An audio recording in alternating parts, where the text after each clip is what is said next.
Guys, good evening. Welcome back to my new blog. कैसे हो आप सब? आशा करती हूँ बहुत ही अच्छे होंगे। मैं भी बहुत बहुत अच्छी हूँ। आज है 17 मार्च और सभी को थैंक यू सो मच इतना प्यार देने के लिए। आज मैं बहुत ज़्यादा बात करने वाली हूँ। थोड़ा वीडियो लंबा होगा लेकिन थोड़ा सा आप लोग वॉच कीजिएगा। सबसे पहले जितना भी आप लोग का मतलब सीटेड रिलेटेड है, मतलब सवाल है, और मैं अपना जो भी नोटिस किया है एक्सपीरियंस, मैं वो आप लोग के साथ शेयर करूँगी। देख सकते हैं मैं अपना डायरी में जो है सो सारा नोट कर लिया है।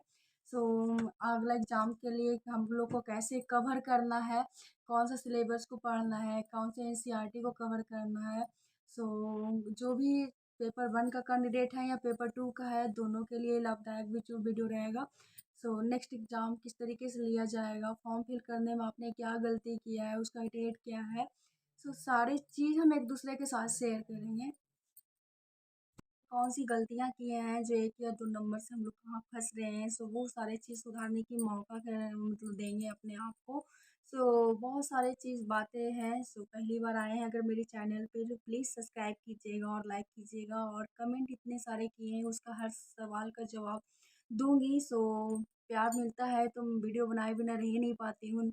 सोचती हूँ कि नहीं, अगर लोग को मेरे से थोड़ी बहुत अगर उम्मीद जग रही है तो उनके लिए मेरे को कंटिन्यू रहना बहुत ज़्यादा ज़रूरी है। सबसे पहले आप दिमाग में बिल्कुल सेव कर लीजिए कि आपको आज से कितने दिन है। अगर एक एक दिन घट रहा है ना, तो समझिए कि मेरा एग्ज़ाम एग्ज़ाम जो है सो नज़दीक आते जा रहा है। सबसे पहले पढ़ाई तो पहले भी कर रही हूँ, लेकिन सीटेट एग्ज़ाम के लिए जब फॉर्म फिल किया होगा तो एक प्रेशर बन जाता है कि आज से मुझे कंटिन्यू स्टडी करना भी चाहिए। सबसे पहले आपको 7 जुलाई को एग्ज़ाम है और वो चीज़ माइंड में सेव होनी चाहिए। और दूसरी चीज़ है कि आपने जो भी फॉर्म फिल किए होंगे या लैंग्वेज 1, लैंग्वेज 2, तो प्लीज़ उसका एक करेक्शन डेट आता है। वो जाके आप अपने जो भी गलती किए होंगे ना, वो आपको सुधारने के लिए उसका टाइमिंग आता है, तो वो जाके आप क्लियर कर लें। सबसे पहले आपको इसमें से 7 मार्च से 2 अप्रैल तक है, तो प्लीज़ अभी भी जाइए और इसको सुधार कीजिए। और अगर आपने कैटेगरी में अगर आपने गलती किया है तो वो बिल्कुल सुधारा नहीं जा सकता, लेकिन अपने नाम वगैरह में किया है तो वो बिल्कुल और सबसे पहले मैं बता दूं कि इस बार रिजल्ट का क्या रहा है। 21 जनवरी को जो एग्ज़ाम दिए होंगे ना, उसका रिजल्ट इतना लो आया है ना कि 100% में 90% बच्चे फेल किए हैं और 10% जो है सो बच्चे पास किए हैं।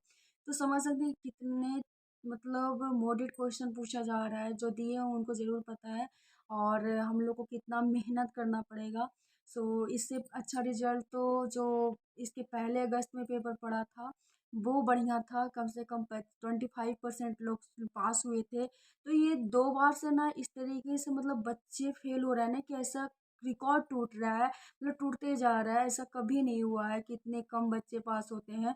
ये सारी चीज़ है। सबसे पहले कि हमको क्या करना है कवर। अगर आपने पढ़ाई स्टार्ट की है तो सबसे पहले आप सारी चीज़ को सिलेबस देखें कि हम लोग कहाँ पे गलती है कि रटने पे ज़्यादा फोकस करते हैं।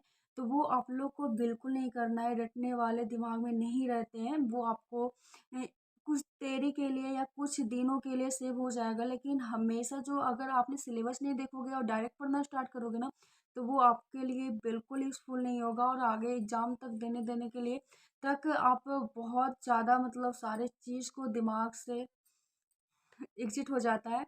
तो वो सारी चीज़ हम लोग को जो है सो कवर करना है। सबसे पहली बात है कि हम लोग का 150 का मार्क्स होता है, जिसमें आपका 2 पार्ट में बँटा हुआ है। 75% आपका एनसीईआरटी रहता है, 75% आपका पेडोलॉजी रहता है। तो आप पेपर 1 का हो या पेपर 2 का है, दोनों का यही रहता है सेम।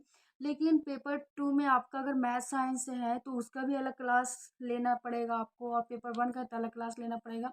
लेकिन अगर आप बजट में नहीं है तो ज़रूरी नहीं कि हम ऑनलाइन क्लासेस करें। बहुत सारे चीज़ ऐसे हैं कि हम फ्री क्लासेस करके भी अपना एग्ज़ाम दे सकते हैं। ये नहीं कि हमको महंगी महंगी बुकें खरीदनी है या पैड कोर्स लेनी है। तो ऐसी कोई बात नहीं है। और ख़ास करके जिनके पास टाइम नहीं होती है, जो बजट में नहीं है, जिनको सपना को पूरा करना है, तो वो सारे चीज़ आप किसी भी हद तक स्टडी करने के पीछे बिल्कुल ना हटें।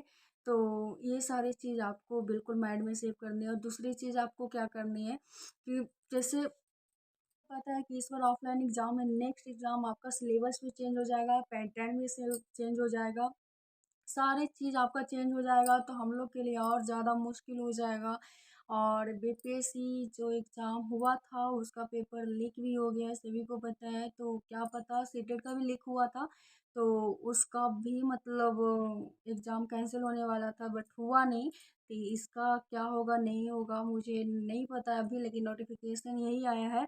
और आप लोग किस तरीके से कर रहे हो, सबसे पहले हम इसी तरीके से कर रहे हैं जो हम अपना आपके साथ शेयर की हूँ।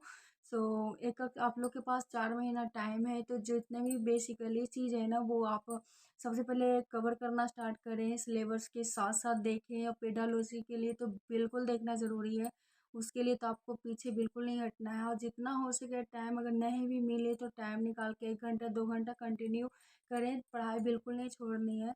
नहीं तो फिर खास करके जो होता है ना कि 1 या 2 नंबर से पीछे घर से मतलब ये हो जाते हैं, तो फिर पढ़ने का मन नहीं करता, ऐसा बिल्कुल नहीं है। वो होता है कुछ दिन के, लेकिन हम लोग को मूव ऑन होके मतलब तैयारियां करनी है।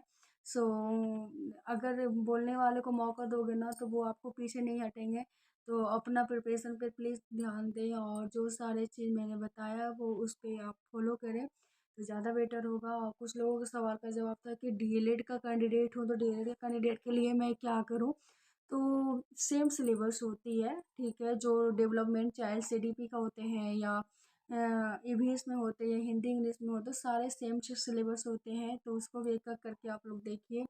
और प्रीवियस सेशन ज़रूर लगाएं, जो भी एग्ज़ाम पिछला होते जा रहा था वो आप ज़रूर करें, आप उसको कवर करने की कोशिश करें, क्योंकि उसी में से हम लोग को एग्ज़ाम में पूछा जाता है। कुछ ऐसा सवाल होता है जो न्यू रहता है, लेकिन हम लोग का जो है से सवाल उसी में से आता है, तो वो उसको आप कवर करने की कोशिश करें। और बुक से सेट लगाएं जितना हो सके।